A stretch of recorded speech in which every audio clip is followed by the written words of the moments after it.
soxna Ndeye Ngone Gassama parce que immigration dafa metti 14 ans ku ko def ci àll ki toog di la xaar nga mën a uti te sa kër tasul kooku war nga ko gërëm maa ngi koy gërëm di ko sant di ñi mu doon àndal di ko def suma sœur Adji Diagne bi nga xam ni yéen xam ngeen ko parce que fii déjà am na fii benn restaurant bu muy jaay fii ci biti di ziar waa Tivaouane ci barke Serigne Babacar Sy. macha allah yal nañ ko tàmbalee ci jàmm ak salaam barke sëñ Babacar Sy mii nga tudd te yeggali lii ci jàmm ak salaam bu ko defee nag ñëpp jëriñoo incha allah Baye San laata ñuy ñëw ci éphéméride dafa am benn décès bu ma frappé alors c'est un jeune mi ngi wuyoo ci turu Cheikh Kane il avait 17 ans. alors jàmbarte ak synergie ak empathie. yaakaar naa ni tey bokk na ci fii yàlla jaarale bakkanam ba moom ko mooy dafa fekk benn ku jigéen di noyé wu ndeysaan moom mu dugg di ko sauver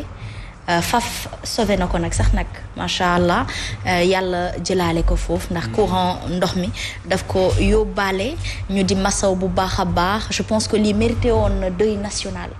ndax on parle souvent de professeurs de ndaw yi dañu war a gën a bëggante seen biir dañu war a nekk ay jàmbaar dañu war a nekk ay patriotes ay nationalistes te li ma dal war na laa mën a dal ci yëg-yëg kii il nous a prouvé justement que ci yëg-yëg boobu on lui a transmis ces bonnes valeurs là di ñaan yàlla rek yàlla may waa juróomi xolub muñ moom Cheikh Kane yàlla jéggal ko te xare ko àjjana alors moom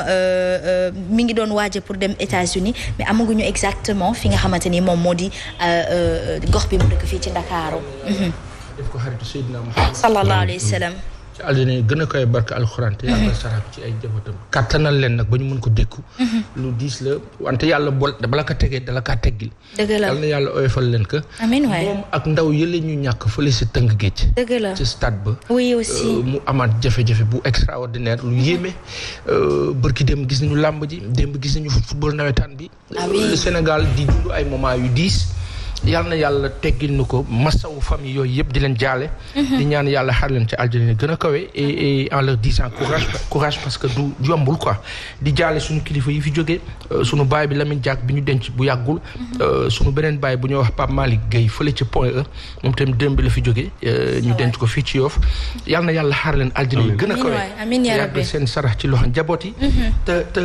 wane ne que lu baax rek moo am solo leneen amul solo incha allah rabbi yal na yàlla jéggal leen te xare leen ci àjjana yu gën a kawe incha allah rabbi waaye ndaw ñi tamit ñu ñaaxaat leen rek Baye Assane bu fekkee nii dañuy naan sport fair play la professeur Danfakha fair play mooy nga mën a nangu dogal ndax xam nga ni jongante dong la kon nag ñun supporters yi dem en général les joueurs ils sont dans ce fair play là mais les supporters en général muy ci làmb ji wala ci nawetaani ñoom ñooy dem ak benn violence man j'ai été témoin à Wakam et j'ai personnellement appelé la gendarmerie de Wakam mooy barki démb ci guddi ci dimanche bi xale yi dañuy doon sàndante xeer duñu xalaat ni ay oto ngi garéo ci mbedd mi mën nañ toj vitre jàmbur te pare-brise dafa cher donc yi ni mel ñoom il faut ñu bàyyi effervescence bi ñuy demee te di demee xel te xam na ni bu fekkee ni ñëpp a leen kaasal pour que après post Covid bi ñu mën na ubbiwaat stade nit ñi di jongante seen ay joueurs di avancer yeneen équipe am possibilité gis leen décrocher leen yaakaar naa ni c'est un ensemble et ça doit être une complémentarité donc xale yi nañ bàyyi xel bu baax a baax Binta Ba ci li ñu mën a yàqal et justement yàqal moom Matar Ba ministre des sports dafa suspendre li nga xamante ni moom moo di nawetaani Baye Assane mais c'est à juste titre Asma Khadija Madame Touré pourquoi toujours médecin après la mort. mais est-ce qu'ils avaient prévu. pourquoi quand il y a ay manifestations ñu ne opposition bi dañuy manifester. sécurité bi day doy c'est-à-dire que dafay mel ni dañoo jël. guerre dañoo dem ci guerre.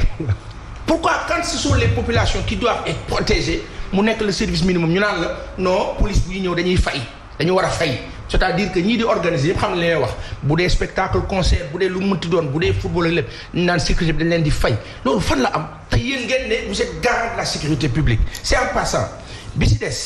des mooy les jeunes au Sénégal wala la jeunesse sénégalaise qui a été traitée de malsaine depuis lustre c'est une jeunesse victime kenn du avaliser violence teguñu ko fenn yar dafa baax ci askan ci éducation nit ak lépp mais une société des masses de personnes on les drive on les organise on les structure on les éduque et pour les éduquer il faut les tenants et aboutissants les bonnes bases yi nag nguur moo kaa teg bu ko teg man ba tey d'accord naa Baye Assane dafa am foo xamante ni bu fekkee ni wax ak ndaw yi dafa jot il faut ñu fàtte beneen wàll gi non may ma rek dama non ça c'est une fausse analyse excuse-moi baal ma sax ci terme fausse bi je veux dire une chose très simple violence kenn du ko avaliser xale yi il faut que ñu wax leen ne yéen da ngeen war a am teggin da ngeen war a am kersa. Baye Assane boo ma mayul ma daaneel nag du mën a yegg boo ma mayul ma daaneel da ngeen war a dem dans les bonnes formes.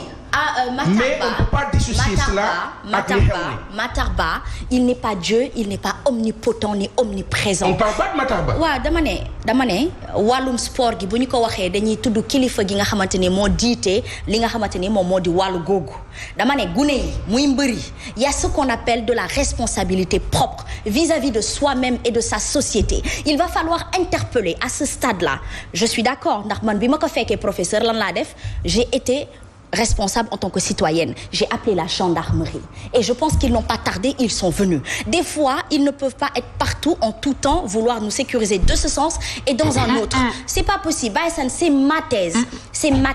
c'est ma vision c'est mon constat c'est mon conseil vis-à-vis de la jeunesse dans laquelle moi-même je fais partie moi je pense qu'on doit me le concéder maintenant dans ce sens-là eux ils doivent mettre les moyens qu'il faut mais quand il y a problème la jeunesse s'ils étaient restés aussi calmes je suis désolée il y aurait pas eu de problème. Asma mbooloo kenn du ko yar kenn mënu ko yar xam nga li ñu mën a def ci mbooloo mooy jël ay matuwaay organisation sécurité prévention loolu la ñu mën a def ci mbooloo yooyu am na ñoo xam ne xeex nañu ay nit yu baax lañu ay xale yu yaru lañu mais boo nekkee ci mbooloo dafa am benn dynamique de foule. loolu c'est autre chose c'est-à-dire que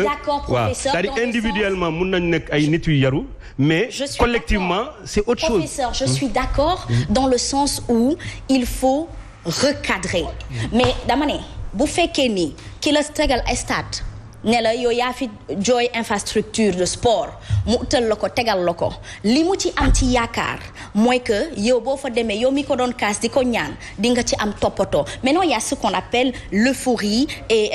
l'effervescence de la jeunesse on est d'accord dans ce sens-là maintenant il faut réorganiser mais à cette jeunesse-là il faut aussi qu'on les interpelle sur le sens où les responsabilités sont partagées moi je suis d'accord que les responsabilités sont partagées mais quand il faut parler à cette jeunesse qui est là qui détruit c'est Anna Zemmour avec un jeune qui justement l'a tabassé dans la rue ou qui l'aurait agressé et les journalistes lui disaient au fait tu as donné le